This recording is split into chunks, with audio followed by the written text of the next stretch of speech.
Hello दोस्तों। तो आज हम बात करेंगे रिकॉर्डिंग ऑफ ट्रांजैक्शन में। हमने पिछले पार्ट में जो पढ़ा था वहाँ पे हमने देखा कि a assets is equal to liability plus capital होता है और किस तरीके से हम ट्रांजैक्शंस को बुक्स में लिखते हैं। तो आज का जो हमारा चैप्टर है उसमें हम ये सीखेंगे कि मेन जो इसमें जो चीज़ है वो है कि जो भी बुक्स होती हैं बुक्स को कैसे लिखते हैं। तो हमारे पास जो मेन बुक्स हैं वो है जैसे cash book, purchase book, purchase return book, sales book, sale return book and journal proper. तो कैश बुक में हम वो एंट्रीज लिखते हैं जो सिर्फ कैश से रिलेटेड होती है, जिसमें कैश कितना कैश हमारे पास रिसीव हुआ और कितना कैश हमारे पास से आया, इस बारे में लिखते हैं। परचेज बुक में हम लिखते हैं ओनली। अब ये चीज़ समझने वाली है कि परचेज बुक में सिर्फ वो परचेज लिखी जाती है जो हम उधार में देते हैं। जो भी आइटम हम उधार में बेचते हैं उसको हम परचेज बुक में बोलते हैं, सॉरी लिखते हैं। और जो भी परचेज कैश में होगी उसको हम हमेशा कैश में लिखते हैं। तो ये चीज़ हमेशा ध्यान रखने वाली है कि जो भी जैसे सेल हो गई या परचेज हो गई, जो भी कैश में होगी इन दी कैश फॉर्म, वो हम लिखेंगे कैश में। और जो भी सेल और परचेज अदर देन कैश होगी वो हम लिखेंगे, अदर देन कैश होगी वो लिखेंगे, मीन्स जो क्रेडिट पे होगी उसको हम लिखेंगे परचेज बुक और सेल बुक में। तो कैश बुक हो गई जिसमें हम डे टू डे में जितने भी हम एक्सपेंसेस जो है वो कैश में करते हैं, जो भी चीज़ जो भी पैसा हम कैश में रिसीव करते हैं वो सारा का सारा हम लिखते हैं कैश बुक में। देन परचेज बुक में हम वो परचेज लिखते हैं जो कि हम क्रेडिट पे बेचते हैं। जो भी हम उधार में चीज़ें बेचते हैं उसमें हम उसको हम जो भी हम उधार पे खरीदते हैं और उसको हम परचेज बुक में, जो भी परचेज हम ऑन क्रेडिट करते हैं उसको हम परचेज बुक में लिखते हैं। देन आ गया purchase return. Purchase return book वो बुक होती है जिसमें हम जो भी हमने चीज़ें परचेज करी हैं, अगर उसको हम बाई चांस वापस करते हैं तो उसको सारे को लिखते हैं हम परचेज रिटर्न बुक में। तो कैश बुक में सारी कैश ट्रांजैक्शंस जो भी रिसीव या बाहर गया या हमने दिया पैसा या हमारे पास आया, चाहे वो सेल के थ्रू हो या परचेज के थ्रू हो, किसी भी फॉर्म का जो कैश है वो हम लिखते हैं कैश बुक में। और जो भी परचेज क्रेडिट परचेज है उसको हम लिखते हैं परचेज बुक में। परचेज रिटर्न बुक में हम जो भी परचेज जो हमने कही होती है जिसको हम वापस करते हैं, रिटर्न करते हैं, जिससे हमने खरीदी हुई है उसको वापस कर देते हैं, तो उसको लिखते हैं हम परचेज रिटर्न बुक में। सेल्स बुक जो है, सेल्स बुक होती है ओनली फॉर सेल। कौन सी? Credit sale. जो भी हम सेल क्रेडिट में करते हैं उसको हम सेल बुक में लिखते हैं।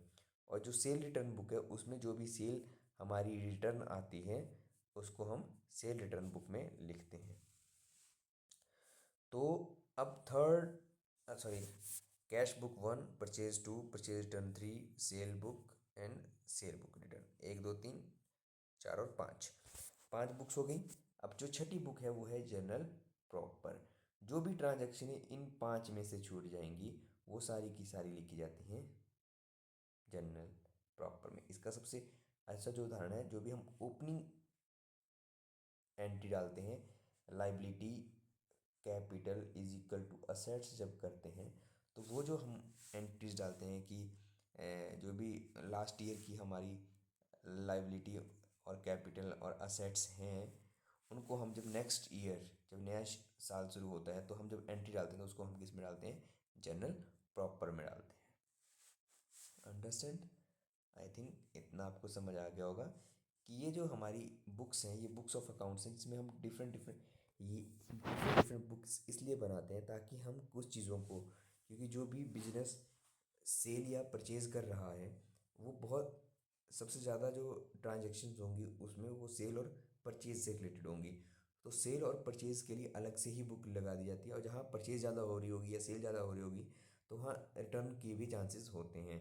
तो इसलिए ये जो बुक्स हैं ये अलग से लगा दी जाती हैं, और जो एक जनरल प्रॉपर है वो उन ट्रांजेक्शन्स के लिए लगा दी जाती है कि जो ट्रांजेक्शन्स ऊपर की 5 बुक्स में नहीं आती हैं।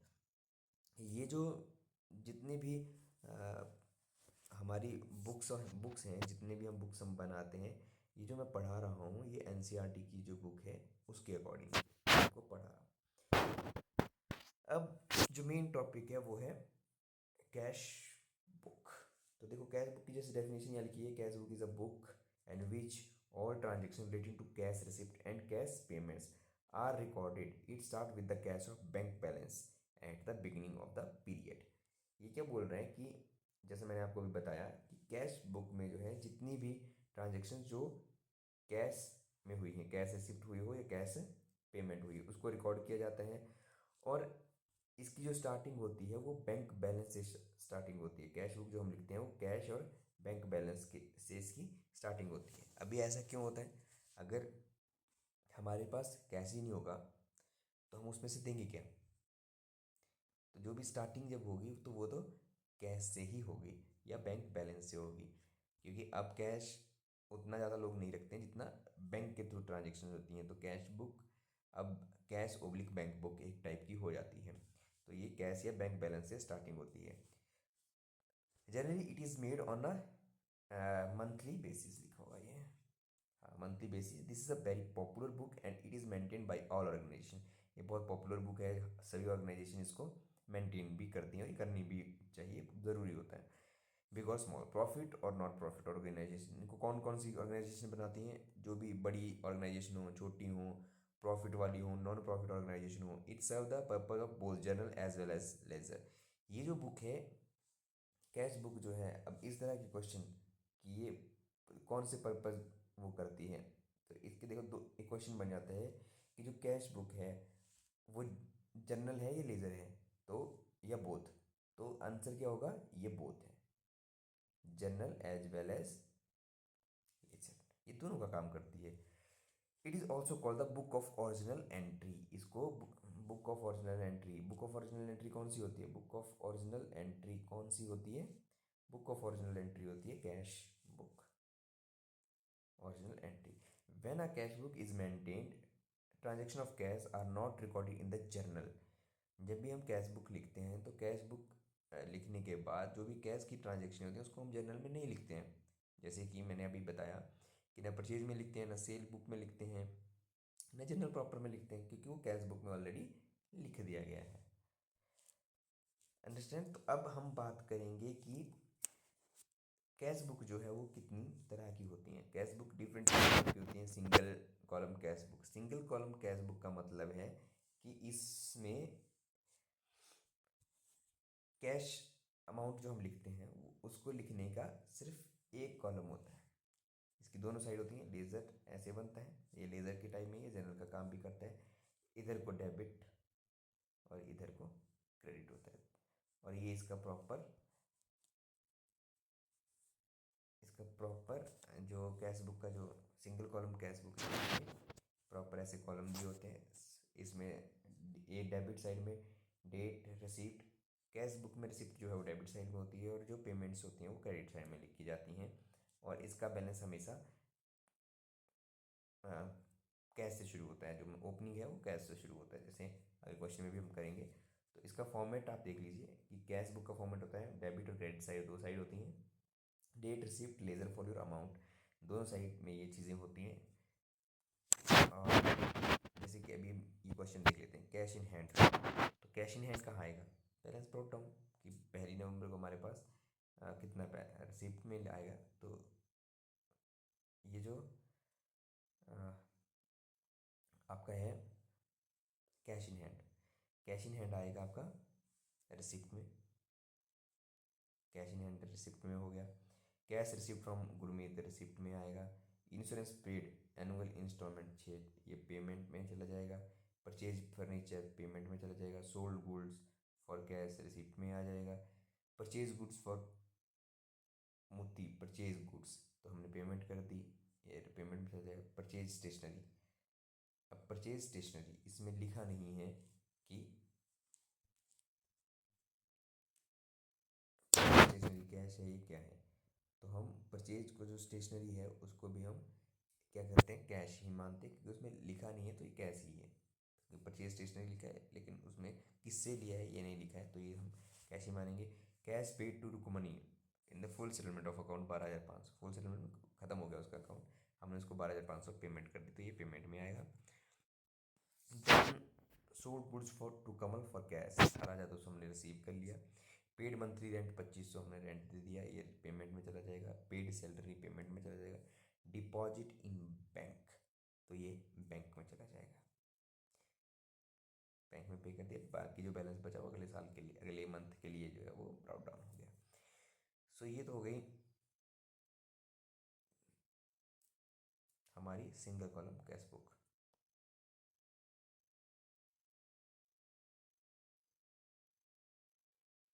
अब इसमें ये वही बता रहा है पोस्टिंग और as evident from figure 4.1, the left side of the cash book shows the receipt of the cash, whereas the right side of the cash book shows all the payments. तो लेफ्ट हैंड साइड क्या दिखाती है, receipt दिखाती है cash की, और right hand side जो है वो पेमेंट्स दिखाती हैं। Accounts appearing on then debit side for the cash book are credited in the respective ledger accounts because cash has been received, are credited in the respective ledger account because cash has been received in respective of them.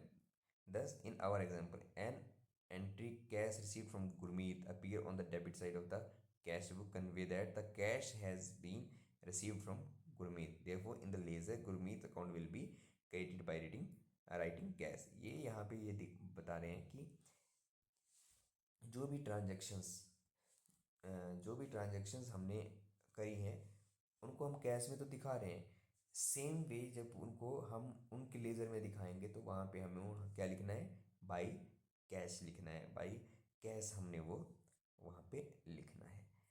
बस इतना बता रहे हैं ये। इसके बाद आगे ये तो चलो कैश है, एक हम लेजर कैसे लिखेंगे, लेज़र लिखने का तरीका है। आपको जो भी है वो उसके अकाउंट में, जैसे मान लो कि हमने यहाँ क्या किया,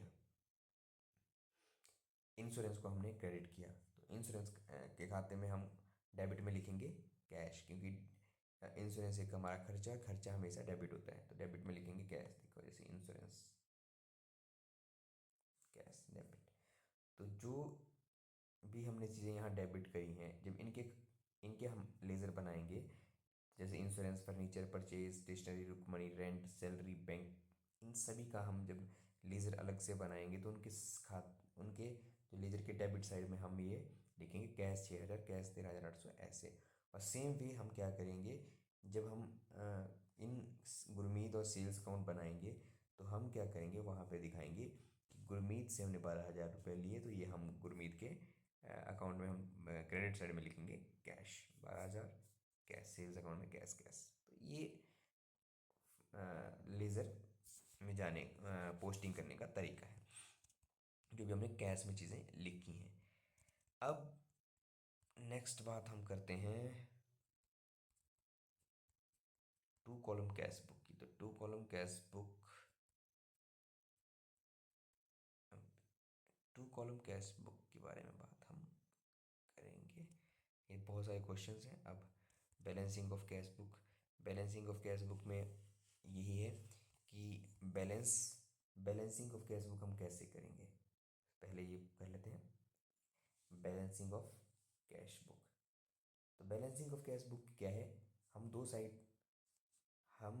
साइड लेते हैं, एक डेबिट एक क्रेडिट।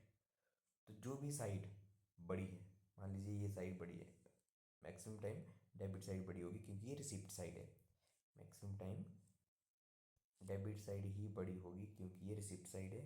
तो जो भी साइड कम है वहाँ पे हम लिखेंगे बैलेंस ब्राउट डाउन, और उसको बराबर कर देंगे। जैसे मान लो यहाँ 10,000 है तो यहाँ बैलेंस ब्राउट डाउन में 10,000 लिखेंगे और दोनों साइडों का टोटल 10,000 और 10,000 हो जाएगा। देन हम रेसिप्ट साइड में लिखेंगे to balance C D means carry forward या कैरी डाउन। इस तरीके से हम बैलेंसिंग करते हैं। अब इसका हम एग्जांपल भी देख लेते हैं।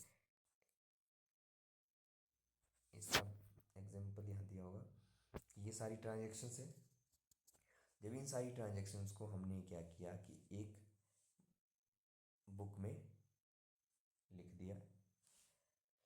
अब एक बुक में जब हमने इसको कैश बुक हमने लिख दी, तो हमने कैश बुक में इतनी सारी ट्रांजेक्शन जो भी रिसीट हैं वो रिसीप्ट साइड में लिख दी, और जो भी पेमेंट्स हैं वो पेमेंट साइड में लिख दी। अब क्या होगा, इसमें क्या होगा कि ये जो साइड है हमारी, जो रिसिप्ट साइड है, उसका टोटल है 1,19,600। हमने दोनों साइड का टोटल करना है, लेकिन यहाँ नहीं लिखना है। जब हमने देखना है कि दोनों साइड में कौन सी साइड जो है वो बड़ी है, तो जैसे इस एग्जांपल में बड़ी साइड जो है वो रिसिप्ट साइड है 1,19,000, और यहाँ फ़र्क कितना है, 27,960 रुपये का। तो टोटल करने के बाद हम दोनों तरफ टोटल करेंगे रफ में टोटल करने के बाद जो साइड बड़ी है उसमें से छोटी साइड, ठीक है, जो भी साइड बड़ी है उसमें से छोटी साइड को क्या करेंगे, माइनस करेंगे, और माइनस करने के बाद जो अमाउंट आएगी उसको, जो छोटी साइड है उसकी तरफ लिखेंगे balance carry down. Carry down का मतलब कि हमने ये अमाउंट है ये अगले साल के लिए कैरी फॉरवर्ड कर दी है, अगले महीने के लिए कैरी फॉरवर्ड कर दी है, और इतना का जो फ़र्क है ये हमारा कैश बैलेंस है। इतना पैसा हमारे पास कैश में अवेलेबल है जो नेक्स्ट मंथ में ओपनिंग बैलेंस हो जाएगा। तो ये है इनका बैलेंसिंग करने का, कैश बुक को का बैलेंसिंग करने का तरीका। नेक्स्ट, अब ये बहुत छोटे छोटे क्वेश्चन हैं, ये आपको खुद कर लेने हैं। मैं आपको जनरल चीज़ें बता रहा हूँ, और जैसे ये सारे अकाउंट जो है वो, जो भी हम कैश बुक में एंट्री डालेंगे उसको हम फिर जनरल में कैसे ट्रांसफ़र करते हैं, अब वो है।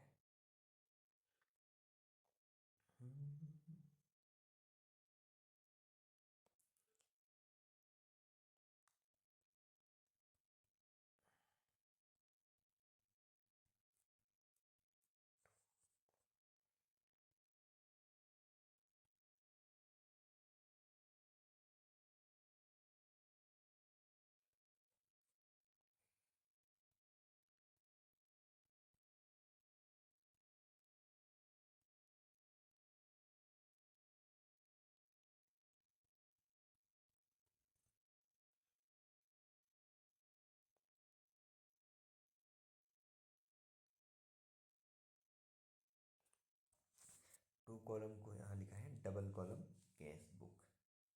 डबल कॉलम कैश बुक में क्या होता है कि हम जैसे कैश बुक में लिखे हैं और डेट पर्टिकुलर जेएफ अमाउंट लिखे हैं, तो यहाँ दो अमाउंट होगी, एक कैश की और एक बैंक की।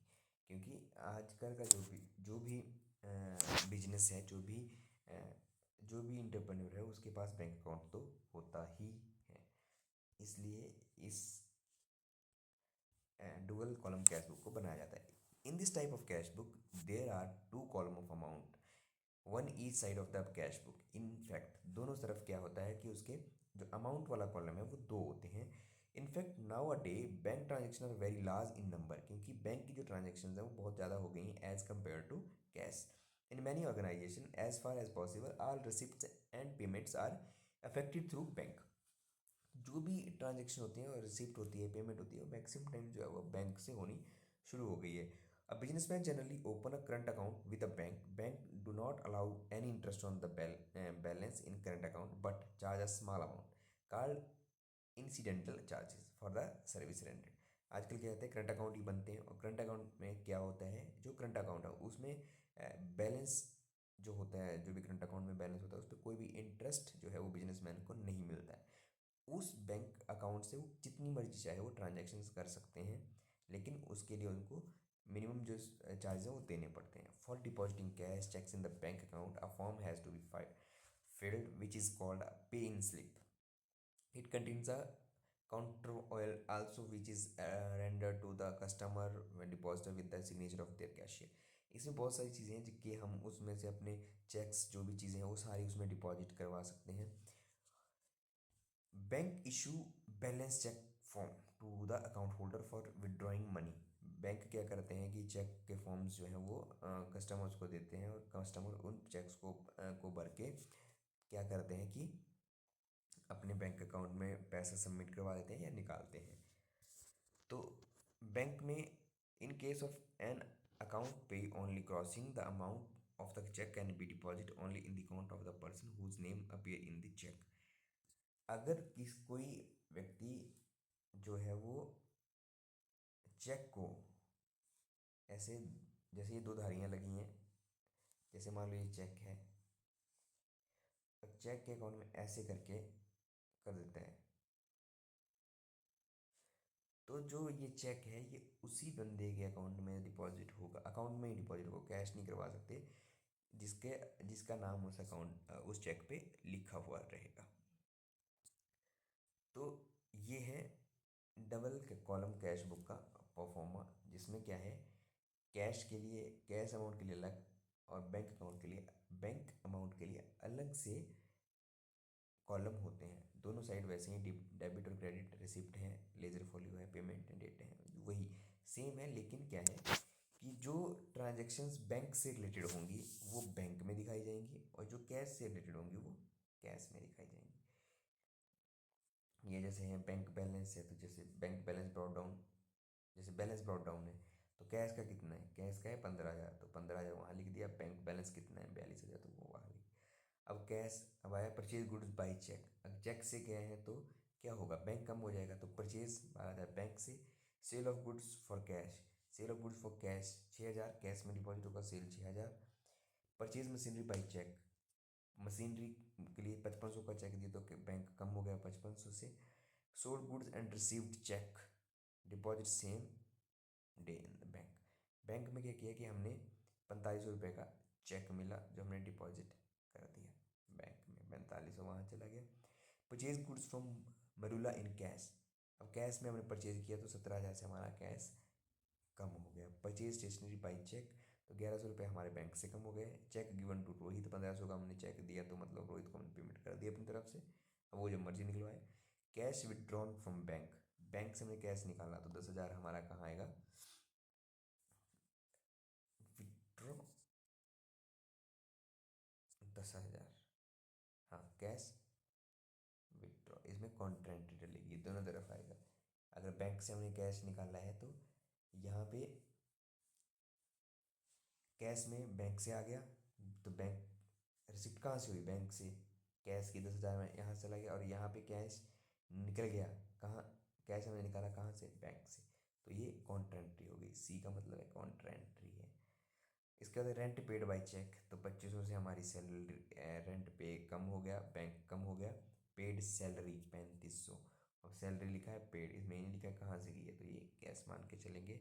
और फिर दोनों साइड का टोटल करेंगे, टोटल करने के बाद जो बैलेंस बचेगा हमें उसको बैलेंस करना है, ये टोटल है, ये ज़्यादा है इतनी अमाउंट से, तो इससे ऊपर का जो अमाउंट है उससे उसको हमने जब जमा किया तो कैश का बैलेंस रह गया 10,100, यस है, इसमें से ये लेस किया तो 10,100 ये ब्राउट डाउन हो गया, और 13,900 जो है वो अगले साल अगले मंथ के लिए ब्राउट डाउन हो गया बैंक में। तो इस तरीके से ये कैश बुक है, डुअल डुअल अकाउंट, मतलब डुअल जो कैश बुक होती है, डुअल कैश बुक, ये टू कॉलम कैश बुक भी इसको बोलते हैं। ये परचेज अकाउंट है कि वहाँ पे हमने जो परचेज की वो यहाँ दिखाएंगे, बैंक के कैश में, इस तरह के सारे अकाउंट बनेंगे। Now we are on petty cash book, ये रोज़मर्रा के जो खर्चे होते हैं उसके लिए। In every organisation a large number of small payment such as conveyance, cartage, postage, telegram, जो भी छोटे छोटे खर्चे हैं वो सब होते हैं, और ये छोटे छोटे खर्चे हैं लेकिन लार्ज नंबर में होते हैं, ट्रांजेक्शन बहुत ज़्यादा होती हैं लेकिन पैसा बहुत कम होता है। तो इसमें क्या करते हैं कि हम एक पीटी कैश बुक बनाते हैं, पीटी कैश बुक बनाते हैं जिसमें एक जनरल अमाउंट जो है वो एक बार इशू कर दी जाती है और उसमें से वो छोटे छोटे खर्चे कम किए जाते हैं मंथ में, जो भी एक टाइम होगा, जैसे मान लो कि 2,000 रुपये खर्चा, 2,000 रुपये का अमाउंट दिया और उसमें से एक महीने में छोटे छोटे खर्चे करने हैं, और लास्ट में क्या हुआ, टोटल करेंगे कि 1,700 रुपये का खर्चा हो गया, तो नेक्स्ट मंथ क्या करेंगे कि 1,700 रुपये उनको फिर से पीटी कैश में इशू कर दिया जाएगा और वो टोटल अमाउंट कितनी हो जाएगी, 2,000 की हो जाएगी। इस तरीके से पीटी कैश बुक काम करती है। पीटी कैश बुक में हम अमाउंट एक कैश की अमाउंट दे देते हैं ताकि हम जो बहुत सारी छोटी छोटी ट्रांजेक्शन्स हैं उनको हम पेमेंट्स कर दें, जैसे auto fair, career charges, postal stamp 150 की 100 की जो भी खरीदी, तो उसके लिए हम क्या करते हैं कि हम पहले ही कैश दे देते हैं, फिर कैश में से हम बाकी चीज़ें निकालते रहते हैं। जैसे यहाँ लिखा है कि हमें यहाँ कैश रिसीव हुआ 2,000 रुपये, उसमें से हमने पर्टिकुलर यहाँ लिख दिए, वॉचर नंबर यहाँ लिख देंगे, अमाउंट पेड यहाँ पे। अब किस चीज़ के लिए कितनी करी, मान लो एक दिन में हमने सिर्फ 5500 करी, लेकिन क्या किया होता है, इसी दिन एक रिसाब किया होता तो यहाँ टोटल लिखते हैं, तो यहाँ अमाउंट लिखते हैं। तो ये इस तरीके से पीटी कैश बुक जो है वो काम करती है। तो आज के लिए इतना ही, बाकी नेक्स्ट क्लास में हम मिलेंगे कि हम किस तरीके से नेक्स्ट में पढ़ सकते हैं। ये बहुत ही बेसिक चीज़ें हैं जो सब किसी के भी काम आ सकती हैं। Thank you very much. Next class में नेक्स्ट पढ़ेंगे।